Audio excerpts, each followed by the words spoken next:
여기 이슈 두 번째 이슈 가지고 왔습니다. 이렇게 밝게 하고 싶은데 참 두 번째 이슈가 최근에 러시아 우크라이나 전쟁으로 각종 물가가 치솟고 있는데 급기야 전쟁의 여파로 부동산 시장까지 이 여파가 닿기 시작했다는 우려가 많습니다. 참 이 슬픈 얘기예요. 그죠? 전쟁이 절대 일어나선 안 되는 비극이고 진짜 현지에서 일어나고 있는 영상을 저희가 뭐 뉴스를 통해서도 접합니다만 진짜 마음이 아프잖아요. 그렇죠? 그렇죠. 일단 비극이 좀 빨리 끝나기를 바라면서 어쨌든 부동산이랑 좀 연결을 시켜보면 이게 대한민국 부동산 시장까지 영향을 미친다는 얘기입니까? 그러니까 이게 보면은 네. 예전에 우리가 정말 뉴스를 안 보면은 뭐 딴 나라에서 무슨 일이 생기는지 모르던 시절도 있었잖아요. 그렇죠. 신문 안 보면. 네. 지금은 뭐 이제 전 세계 하나가 지구촌이 되다 보니까 실시간으로 이제 다 실시간으로 알죠. 이제 모든 게 다 이제 오픈이 되고 그리고 그 한 나라의 어떤 영향이 전 세계에 미치는 참 이제 그런 시대가 된 것 같아요. 이제 공동촌이 된 거죠, 지구가. 근데 지금 우크라이나 전쟁 때문에 이게 이제 뭐 부동산도 마찬가지고 부동산도 경제의 일종이잖아요. 그렇죠, 그럼요. 그래서 지금 이게 전 세계 경제에 지금 영향을 상당히 일단 미칠 것 같고요. 그래서 네.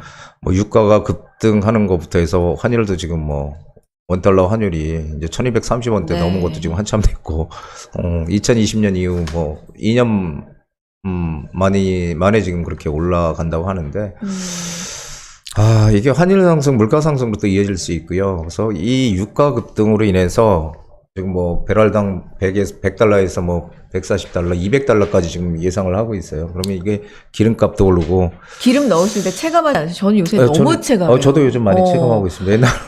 옛날에 넣으면은 그러니까. 옛날에는 10만 원치 넣으면 어느 정도 다 찼는데 맞아. 지금은 안 돼. 아니 진짜 게이지가 한참 모자라요. 그래서 이렇게 올랐구나 싶어요. 기름값도 오를 거고 전기값도 오를 거고 물가가 그렇죠. 지금 한마디로 이 러시아 우크라이나 전쟁 여파 때문에 전 세계의 그 물가가 지금 다 오르고 있다. 지금 그렇게 전 생각이 돼요. 근데 맞습니다. 부동산 시장에는 영향을 미칠까 안 미칠까? 아니 근데 네? 그러니까 원자재가 오르는 거잖아요. 그렇죠. 그러면 이렇게 우리가 쓰는 모든 것을 만드는데 들어가는 그 기본적인 자재가 오른다고 봐도 되는 건데 부동산도 어쨌든 건물을 짓는데 이 모든 것들이 들어가는 거 아니에요. 그렇죠. 철근, 콘크리트 이런 것들도 다 오르는 거 아닙니까? 맞아요. 그렇죠. 지금 가장 큰 게 이거 시멘트 같은 것도 그렇죠. 그래요. 시멘트는 자갈, 물, 유연탄이라는 게 들어가는데 그래서 이게 시멘트를 만들어지는데 유연탄의 비중이 뭐 유연탄이 한 10% 들어가는데 그 유연탄이 가격이 시멘트 원가의 한 20에서 40%를 차지한대요. 근데 이 유연탄을 어디서 수입하냐면은 네. 우리가 전량을 러시아에서 수입해요. 거의 한 70%에서 75% 이상을 러시아에서 수입을 하는데 지금 이제 막혔잖아요. 지금 그러면은 어차피 오를 거 이게 다 이제 뭐 자재값들 이런 것들이 급등하게 되면은 이게 다 건축에 다 영향을 미치겠죠. 그리고 이건 뭐 뻔한 거죠. 작년에 우리 요소수 대란 맞아요. 네. 요소수 대란. 요소수 대란 때 그 잠깐이라고 하겠죠? 그 사이에 그 난리가 났었잖아요. 경유차들. 네네. 막 일도 못하고. 그래서 이게 참 엄청난 지금 큰 영향을 지금 미치고 있습니다. 그래서 지금 건축 원자재 인건비 뭐 동시다발적으로 상승하면서 건설 현장이 뭐 셧다운 위기에 처했다 뭐 이런 기사들 많이 나오고 있고 그리고 그렇죠. 실제로 근데 멈춘 현장들도 있는 거예요? 예, 멈췄다 다시 또 재개를 하고 철근 콘크리트 뭐 건물 뼈대 세우는 이 골조 공사 이게 업체들 공사 대금 네. 올려달라고 이제 그런데 지금 뭐 올려줄 수가 없는 거죠. 왜 그러냐면은 이 아파트들이 이게 진행을 하다가 뭔가 좀 그 공사를 하다가 올려달라 그러면은 그냥 건설해서 올려주면 될 것 같은데 근데 올려줄 수가 없어. 돈이 없으니까. 그래서 하여간 조금 여러 가지로 우리나라도 지금 뭐 상당히 좀 문제가 되는 것 같아요. 아니 이 얘기를 하면서 또 얘기를 안 할 수가 없는 게 둔촌주공. 예. 이건 정말 재건축이 어떻게 보면 굉장히 여러 가지 면에서 참 사례로 많이 남을 것 같은. 그렇죠? 맞아요. 이게 이런 사례들이 예전에도 네. 있었어요. 사실 공사비 문제 때문에 공사비 증액시켜달라. 근데 이제 둔촌주공 같은 경우는 예전에 그 집행부가 공사비 증액을 하겠다고 했는데 집행부가 바뀌면서 이제 그거를 인정 안 하겠다. 이게 이제 시발이 돼서 네. 지금 뭐 유치권 행사를 하면서 공사가 중단이 됐죠. 좀 네. 대규모 세대잖아요. 12,000세대. 그렇죠. 어마어마한 세대거든요. 정말. 그 송파에 완전 대규모 물량이 들어오는 그렇죠. 어마어마한 세대인데 지금 그게 중단이 지금 돼 있습니다. 그래서 이런 사례가 사실은 예전에도 있었어요. 뭐 국제빌딩 용산에 사구역 같은 경우도 거기 삼성물산이 시공사로 선정이 됐다가 공사비 증액 추가 부담금 문제로 갈등이 있다가 계약이 해지가 되고 그리고 시공사를 계속 찾다 못 찾았는데 안 들어와. 그러니까 서울시가 이제 공공지원에서 나서가지고 2015년도 이제 효성으로 이제 네네. 해서 이제 공사가 마무리됐거든요. 그러니까 이런 사례들이 있어서 지금 상당히 지금 문제인 것 같아요. 지금 그러니까 어떻게 될 것 같습니까? 잘 해결돼야죠. 잘. 당연히. 근데 지금 보통 그 세 가지 시나리오를 얘기를 하더라고요. 그 하나는 뭐냐면은 지금 이렇게 됐지만 협의해가지고 다시 공사하자. 이렇게 되면 상당히 좋은데. 그럼 만사 오케이죠. 그러니까. 근데 그렇지 않을 가능성도 물론. 그런데 근데 이제 그 두 번째는 네. 계약을 해지하고 새 시공사를 이제 선정하는 거예요. 조합에서. 그렇게 되면은 이제 거기에 지금 기존까지 투입된 지금 공사가 지금 한 50% 정도 지금 됐거든요. 네. 그러면 이제 거기 뭐 공사비라든지 이제 조합이나 시공사가 갚아야 될 이제 이런 것들을 사실 뭐 다 갚아야 되잖아요. 근데 사실 현실적으로 좀 어려운 것 같아요. 이게. 그리고 이제 최악의 상황은 끝까지 가는 거예요. 그러면 이제 유치권 계속 행사하고, 그럼 이제 경매로 가는 거죠. 이제 최악의 상황으로 이제 내닫는 건데, 그러면은 이 경매로 나온 미준공 건물들은 누가 낙찰을 안 받아요. 왜냐면 권리관계가 복잡하기 때문에. 그럼 결국 누가 받냐면은, 결국은 이 시공업체에서 결국은 받게 돼 있어요.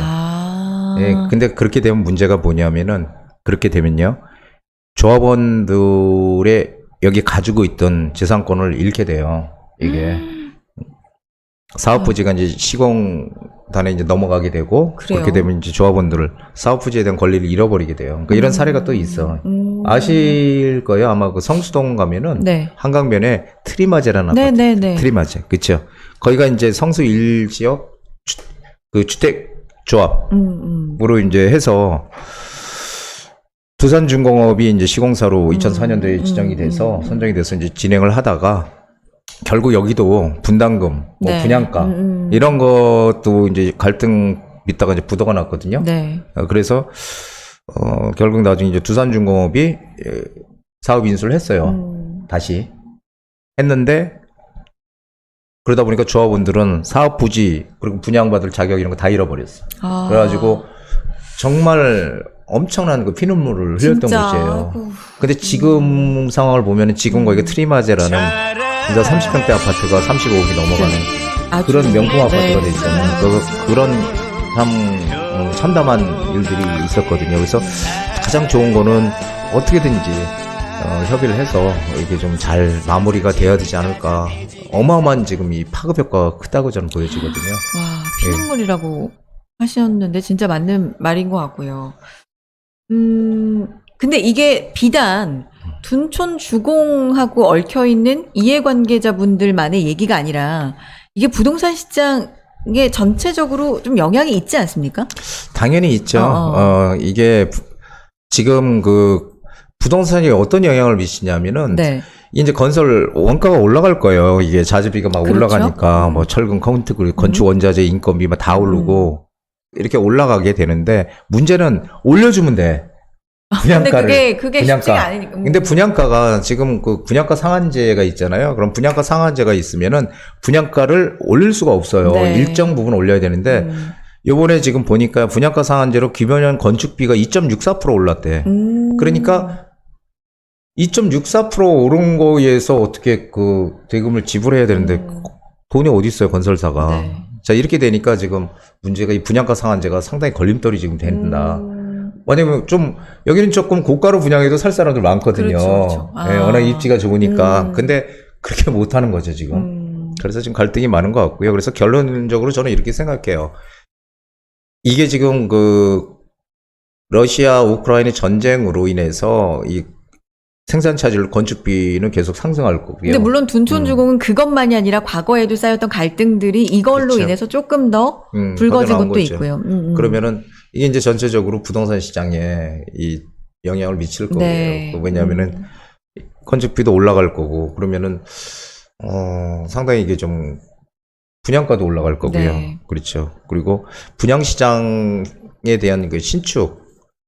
그러니까 지금 뭔가 공사를 하고 있는 데들은 어떻게든지 타협해서 일단 그렇죠. 해야 될 거 아니에요. 맞아요. 하지만 이제 막 하려고 하는 것들은 어떻게 될까요? 공사를 미룰 거예요. 거죠. 그렇죠. 그러면은 가뜩이나 지금 서울의 공급 물량이 작다. 내년에도 적고 올해도 적고 올해보다 네. 내년이 더 적다 이렇게 얘기하는데 그 공급 물량조차도 지금 채우질 못할 것이다라는 거죠. 그래서 물가가 또 상승을 계속 할 것 같다. 지금 또 이런 생각도 많이 하고 있고. 그래서 이게 지금 호재와 악재가 같이 섞여 있지 않나라는 생각을 해요. 그래서 어쨌든 분명히 이 올라갈 수밖에 없는 이 분양가가 올라갈 수밖에 없는 그런 상황이고 공급 물량은 또 현격히 지금 더 부족할 것 같은. 왜냐하면 이게 이 원자재라는 게 뭐 단시간에 이 뭐 해결이 되는 게 아니잖아요. 네. 그래서 이게 중장기적으로 가면 좀 상당히 좀 문제가 될 것 같아요. 근데 거기에 따라서 과연 우리가 금리를 계속 올릴 수 있느냐. 이것도 좀 사실 계속 올리지 못하잖아요. 지난 시간에 금리 네. 얘기도 했었는데. 그래서 그런 한계도 있고 해서 금리 인상은 저는 뭐 늘 말씀드리지만 올리기는 분명히 올릴 것이지만 제한적일 것이다. 하지만 그 외에 나머지는 이 부동산 지금 가뜩이나 부족한 이 물량을 네. 물량이 없는데 오히려 더 집값을 오르게 하는 그런 요소가 되지 않을까 좀 걱정을 하고 있습니다. 아니, 오늘 두 가지 본 이슈가요. 첫 번째 이슈는 정책 얘기였는데, 새 정부가 어쨌든 아직 큰 그림을 내놓진 않았지만, 세부적인 것도 아직 내놓은 상황은 아니지만, 어쨌든 공급을 좀 늘리는 방향으로 갈 건 좀 확실해 보이는데, 공급을 늘리려면 진짜 여기저기 공사가 막 활발하게 이루어져야 되고 그렇죠. 빨리빨리 진행해야 되는데 두 번째 이슈는 또 공교롭게도 공사가 중단되는 사태들이 지금 또 일어나고 있다. 원자재가 급등하고 있고 러시아 우크라이나 사태가 부동산에 미치는 영향까지도 이렇게 또 악영향도 있다라는 얘기를 지금 해서 참 씁쓸하면서도 재밌는 것 같아요. 모든 게 다 유기적으로 돌아가지 않나요? 부디님? 그렇죠. 모든 게 다 그런 것 같아요. 네. 억지로 되는 건 없고.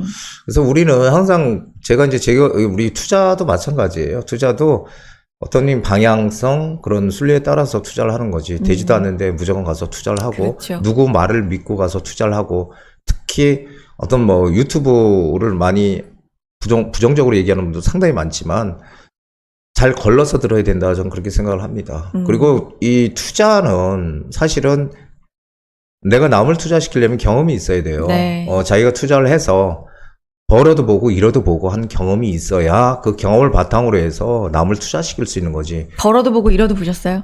저는 당연하죠. 근데 점점 이제 그게 쌓이게 되면은 오히려 이제 잃는 것보다는 버는 게 훨씬 커지는 것 뿐이에요. 근데 그 투자 재개발 아무것도 모르는 친구들이 항상 하는 얘기가 있어요. 그게 뭐냐면은 야, 지금 뭔 재개발 잘못하면 10년, 20년도 걸려. 이렇게 얘기하는 사람들이 있는데, 그런 사람들은 재개발 아예 모르는 사람들이에요. 그래서 좀 알고, 누가 정말 전문가도 분명히 있거든요. 그래서 네. 그런 좀 안목을 가지고 뭔가 전문가를 찾더라도 찾아서 이렇게 상담을 해보시는 게 좋을 것 같아요. 알겠습니다. 꼭 저한테 오라는 건 아닙니다. 그건 아니지만, 벌어도 보시고, 몇십 년간 벌어도 보시고, 잃어도 보시고, 네, 다양한 경험을 갖고 계신 거는 팩트입니다. 자, 문의사항 남겨주십시오. 전화와 문자, 이메일로, 여러분이 궁금해 하시는 점, 그리고 고민사항 편하게 보내주시기 바랍니다.